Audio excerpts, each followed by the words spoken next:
कर्तव्याध्यक्ष माननीय खासदार संजय काका पाटील साहेब, महाराष्ट्राचे मुलक मैदानी तोप आमदार माननीय गोपीचंद पडळकर साहेब, जत तालुक्याचे कर्तव्याध्यक्ष आमदार माननीय विक्रमदादा सावंत साहेब, जत तालुक्याचे संघर्ष योद्धा म्हणून ज्यांचा उल्लेख केला जातो ते माजी आमदार माननीय विलासरावजी जगताप साहेब आणि या कार्यक्रमाला आवर्जून उपस्थित असलेले सर्व मान्यवर मंडळी. खरं तरी गेले कित्येक पिढ्यानपिढ्या आम्ही पाण्यासाठी वाट पाहत होतो.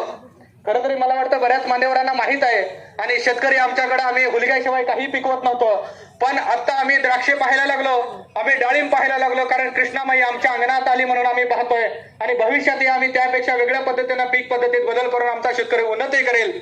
कारण हुलगा, मटकी, ज्वारी, बाजरी याशिवाय हे पीक जतकडून मिळायचं नाही आणि आमच्या जतच्या पश्चिम भागामध्ये या विषयाची चर्चा व्हायची की जतकड जर हुलगा, मटकी आजही आम्हाला ऐकायला मिळतं की हुलगा, मटकी आणि जर मूग वगैरे कुठं मिळायचं तर ते जतला मिळतं, दुसरीकडे मिळत नाही. दुसरीकडे द्राक्षे, डाळिंब आणि इतर पिकं मिळतात.